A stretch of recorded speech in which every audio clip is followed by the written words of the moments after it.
Eguerdiak terrazeoen saio berrira, eta gaur gurekin Jogurina Boroa daukagu. Jogurina da ziurrenik eskualdeko artisten artean ez dakit ospetsuena, baina euren artean egongo da.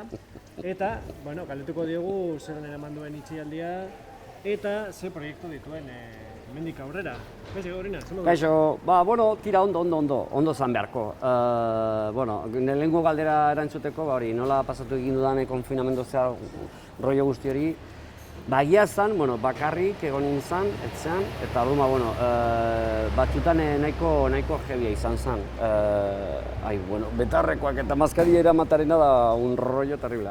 Hor egon nintzen etxean, eta oso gutxi lo egiten nuen, oso kezkatuta, diru aldetikan ez, baino lan aldetikan oso kezkatuta, eta batean oso egoera larria, batetan traumatikoa batzutan, ni adibidez hemengoa naiz, familia osoa daukat hemen Laudion, baino Bilbon bizi naiz, orduan beste probintzia bat zan, orduan ailegatu zen nahiko berandu gero elkartzeko momentua, eta hori orduan, jebia, esaten badizute primeran egon naizela, gezurra, baina gero interneten bidez, whatsappen bidez, telefonoak, deiak eta hori dela eta asko sobeto, baino lehen momentutukan nik konturatu nintzen oso egoera larri batetan geundela eta nahiko kezkatuta, egia zan.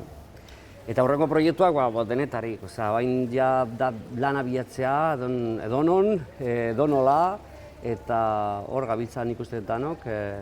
Gertatzen dena da, adibidez ni oraindik jende askorentzat ez naiz kultura, edo ez nago arlo horretan sartuta, bai hori gauez lan egiten dudanez, tabernetan eta hori, jende batzurentzat ez naiz kultura. Orduan, espero dut nahi besteko hor kokatzean kultura arloan eta pizkanaka lan gehiago lortzea.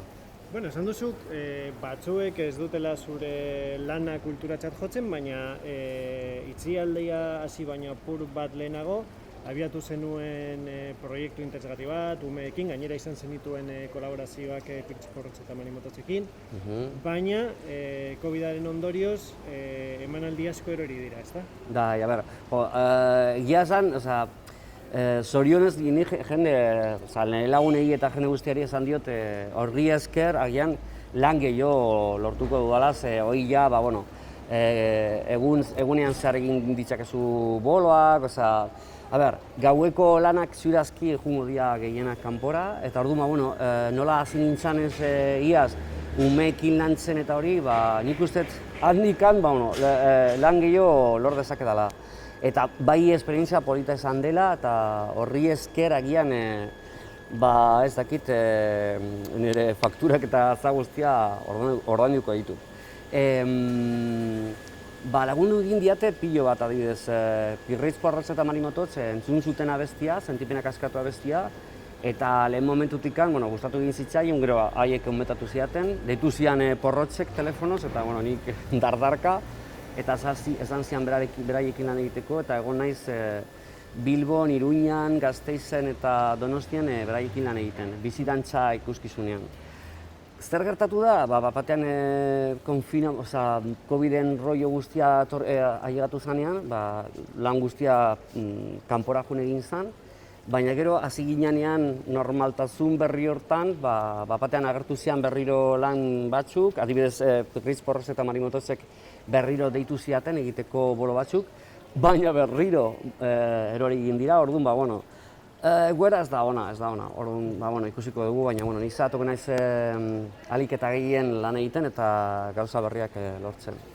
Eta, hitz egingo diguzu apurtxo bat ikuskizun honi buruz, prestatu duzuna umeekin, eta nolakoa den umeekin lan egitez, esan duzun moduan, oso ohitua egon zara gauez lan egitera, eta, batean umeak izatea zure publikoa, registro aldaketa handia da, ezta? Oso zorra, pasatu naiz gauetik egunera, beltzetik zurira. Oso aldaketa handia, baino polita benetan. Oain dela urte bat, atera nuen abesti hori, Sentipenak askatu, gaina atera nituen 4 bertsioi, voice bertsioiekin, singela. bata flamenkoz abestuta, Laurita flamenkitak abesten du, gero daude beste bertsioi batzuk oso potenteak bai. Eta orduan, bueno, nik maitasunari buruz eta anistasunari buruz hitz egin nahi nuen, eta horregatik egin nituen bertsioiak eta bai. Bueno, nik lehen orain dela asko nahi nuen umentzat zozer egin. Zer nik goatzen gainea, hemengo zine batetan, Laudion, gaztean nintzanean, jo nintzala zinemara eta pelikula bat ikustera eta espainolako garai hartako pelikula famatua hori eta agertzen zian Pajares eta Esteso Maritxuz egiten eta ni atera nintzen zinematik, hilda, apurtuta, baina hau zer da, hau da Maritxuz izatea. Orduan, gu ez geneuzkan erreferenterik ez ezer, eta, nik ez naiz erreferente bakarra, baina esan nahi dut, nik azaldu egin nahi diet umei, badaudela esperientzia gehiago, anistasuna handia dagoela munduan, eta orduan, zan pixkat nire personajeen gandik teatzea gai horik, eta orduan, esperientzia polita izaten ari da, eta, izan da jebia aldatzea gauetik egunera, baino nago ikasten eta umeak zoragarriak dira. Batean aurkitzen zea behaiekin eta 5 minutotan ja normaltasuna handiarekin hartzen zaituzte eta oso polita. Zer gertatuko den hemendik aurrera? Ez dakit, baina espero dut lana lortzea eta hori, eta mezu hori zabaltzea. Benetan ikuskizuna oso polita da. Deitzen da Meri, Mari eta Lari. Eta hori, maitasunari buruz eta anistasunari buruz hitz egiten du. Maria Urzelaizekin egiten dut, bi aktore gaude. Eta Eidabek eramaten du banaketa eta espero dut lan gehiago lortzea benetan. Aldi berean, itzialdian, eta apur bat beranduxeago ere, lan egin duzu Laia Eskolarekin, ez? Bai. Banaketa batean, hain zuzen horri buruz. Hori lantzeko ez, anistasuna edo lantzeko. Bai, esan behar dut, Laudioko udaletxetik, gaina momentu txar honetan laguntza handia jaso izan dudala. Deitu ziaten, iaz egon nintzen hemen lan egiten, jauterietan, eta oso egoera ona sortu zen, oso erlazio polita sortu zen beraiekin, eta konfinamendua dela eta deitu ziaten, lagundu egin nahi dizugu, guretzat bai polita da halako gai bat ateatzea, orduan sortu genuen Sentipenak askatu festivala, eta zan batean egitea bideoak abestiarekin, mezua zabaldu, eta azkenean 10 bideo aurkeztu ziren, eta egin genuen gero Laudioko plazan aurkezpena, kamiseten banaketa eta hori. Eta azkenean kontuatzen zea, badaudela bide asko gai horik jorratzeko eta hori azaltzeko, eta orduan, hau oso polita izan zen, eta egian azkarrak eman behar ditut hemengo jendeari eta Laudioko udaletxekoei, nahi laguntzeko eta hori azkenean mezu horiek zabaltzeko. Eta azkenik, aipatu duzu, lan asko erori direla, garai oso latza etorriko dela artistentzat. Nik uste baietz. Baina badago, noizean behin egiten dituzu emanaldiak, ez? Sare sozialen bidez eta bizun bidez onartzen dituzu nolabaiteko ekarpen ekonomikoak edo laguntzak, ezta? Batean konfinamendu momentuan, batean pentsatzen duzu, garai batetan izan behar zen bakarrik 15 egun, ez zen egoteko, baina gero kontuatzen zean hilabete bat izango zala. Gero kontuatzen zea jazkenean 3 hilabete egon geha kalean, txan, lan egin gabe, eta orduan, buruak oso gutxi lo egiten nuen konfinamendu momentuan, eta neukan burua, bueltaka egunero. Eta, oaintxe bertan adibidez ez nago lan egiten Gor diskatxekoekin eta nago Altafonte diskografikakoarekin. Eta erabaki nuen montatzea online denda bat, otsailan. Orduan horrek lagundu dit pilo bat, hor dauzkat diskak eta nik sortutako kamiseta berriak, eta orduan jendeak lagundu egin dit horren bidez. Eta geho nik erabaki nuen travesti asko bezala, batean Instagrameko zuzeneko saioak egitea, hori ordu batekoak eta dana prestatuta, jendearentzat, eta orduan, jendeak nahi baldin bazuen, ematen zuen dirua bisunen bidez. Orduan, moldatu egin naiz pixkat, baina ezin zaitezke astero diru askatzen Instagramen bidez, baina hor nabil, eta utzi nuen, nik uste nuen egoera hobetuko zala, baina momentu honetan ziurazki jarretuko naizela berriro. Adibidez, bihar osteguna da, eta ni bihar egon naiz Bilbon, taberna batetan, kalean, terrazan, zuzeneko saio bat egiten, haiei laguntzeko, niretzat bai laguntzeko, eta orduan hori biliko gea. Espero dut lan agertzea eta hori boloak eta hori, eta egoera pixkat hobetzea. Oso ondo, badakizue, Jogurinak une hauetan zuen laguntza behar du, orduan aukera baduzue. Hombre, gauza bat esan behar dut, ziurazkin ere egoera ez da txarrena, nik kontuatzen naiz, berezia da, danon egoera oso larria da. Orduan, nik uste denen artean zer egin behar degula. Nik azkenean, hilabete hauetan egon naiz niretzat diru bilatzen, baina nago prest lan egiteko baita bernekin edo galeriekin edo ez dakit, edo zein taldekin edo pertsonekin bion artean, gu artean laguntzeko. Orduan, sortu egin behar da, ez dakit zer izango da, baina lan egin behar degula hori lortzeko eta danon artean lagundu eta horrela, baina nik laguntzen badiazu, nik zeratuko naiz zuri bai laguntzen. Oso ondo, hor daukagu elkarlanerako deia, Jogurinaren aldetik, orain zuen erantzuna itzatuten du. Mila esker, Jogurina. Mila esker zeuei benetan. Gora Laudio!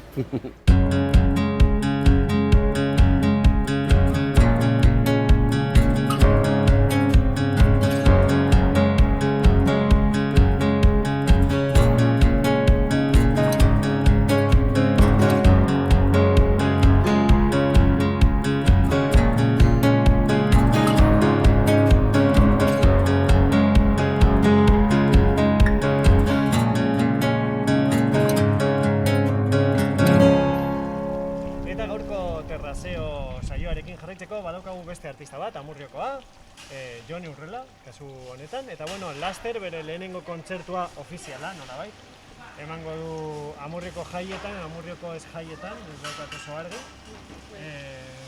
Nola sentitzen zara lehenengo kontzertu horren aurrean? Oso pozik, alde batetik Amurrioko jaierrikoien aldeko batzordeak izugarrizko lana egiten ari du jai arraro hauek aurrera ateratzeko, eta oso pozik nago egitarauaren parte izateak. Eta aurrekoan eman zenuen beste kontzertu bat, nolabait, ez dakit, iragarri gabe edo.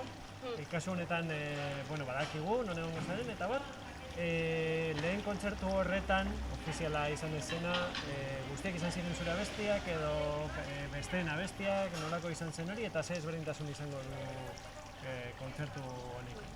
Lehenengo kontzertu hori izan zen Aiaraldeko ikasle garrasiaren saio baten ostean, eman nuen akustiko bat, eta gehienak ezagunak ziren, orduan zen familia artekoa bezalakoa.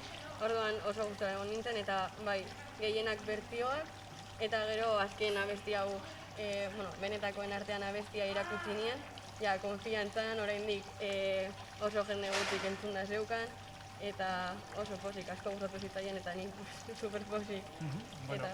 Eta kontzertu honetan berdina gertatuko da, bertsioak eta abesti berria. Gero entzungo dugu abesti berri hori.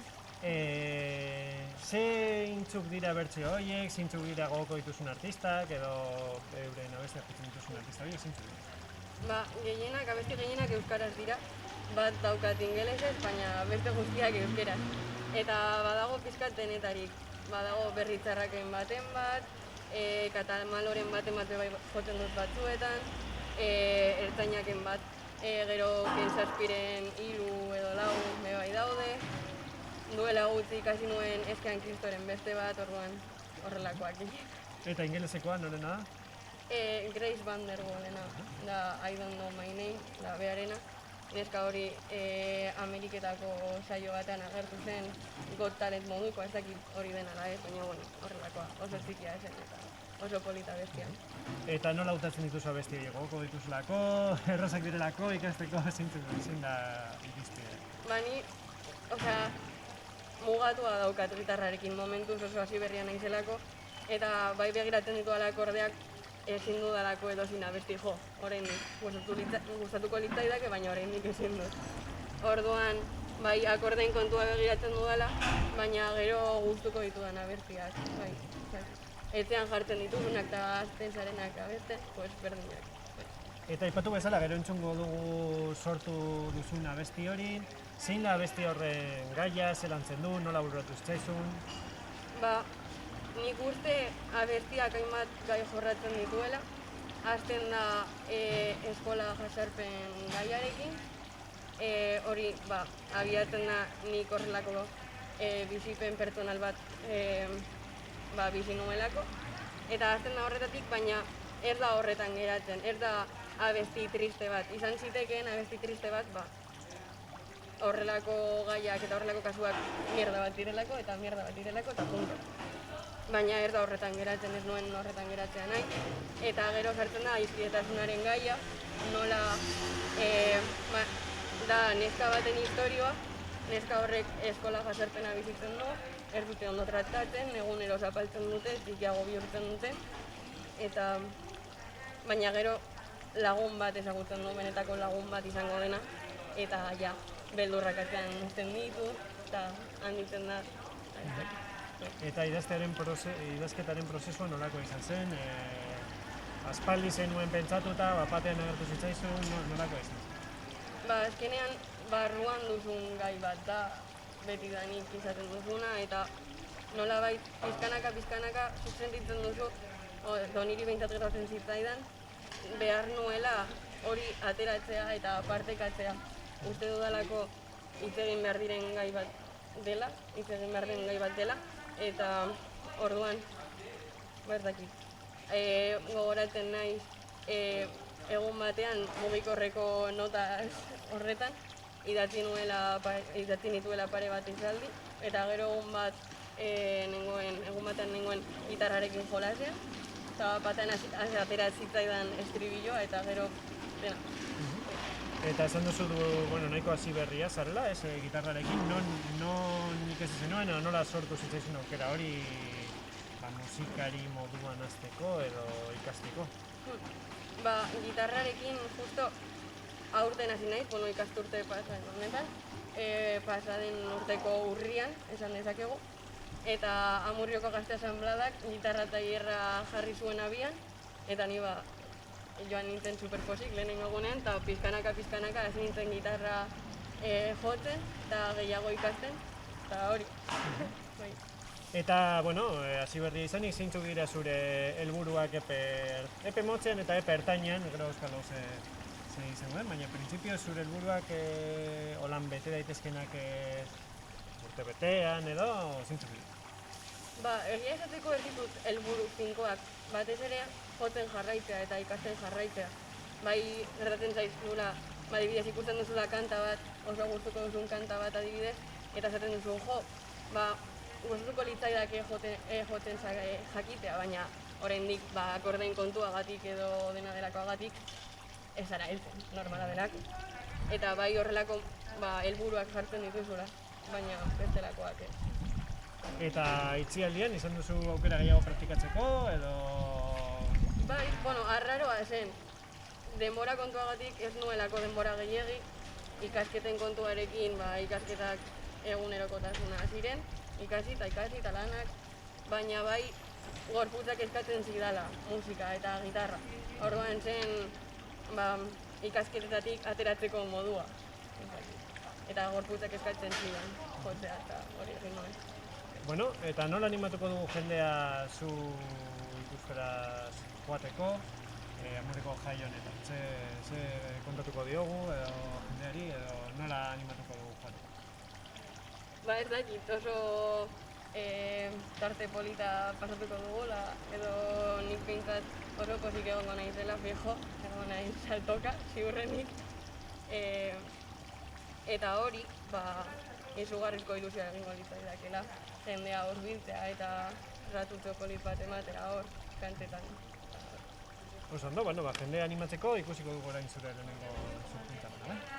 Mil esker. Zuri.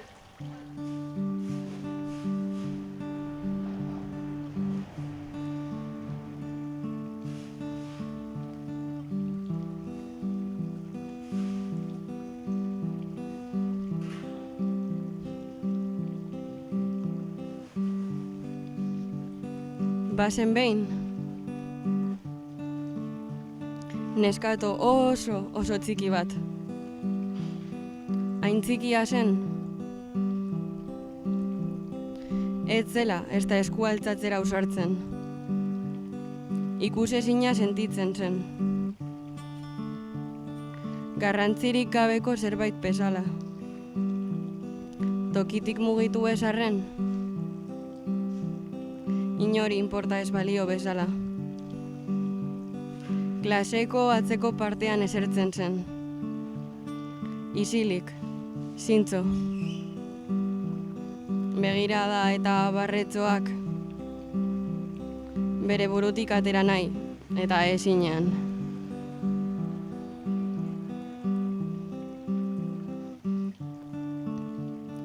Bere buruari esaten zion dena aldatzear zegoela. Bera etzela errudun, arazoa besteek zutela, ta horrela ez ustean pertsona berri bat agertu zen bere aurrean, benetako lagun bat, guztia argitu zuena.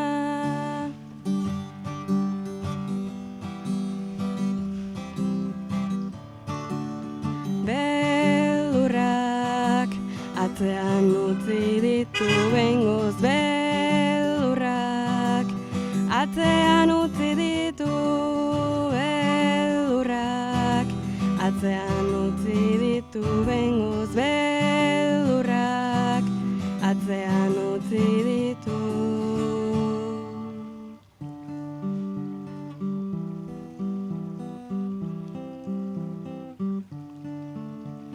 Gaur harrotasunez begiratzen du atzera. Min egin ziotenei irri eginez taurrera. Orain bai aitor dezake zoriontzu bizi dela. Indartsuagoa dela benetakoen artean. Beldurrak atzean utzi ditu behingoz, beldurrak atzean utzi ditu, beldurrak atzean utzi ditu behingoz, beldurrak atzean utzi ditu.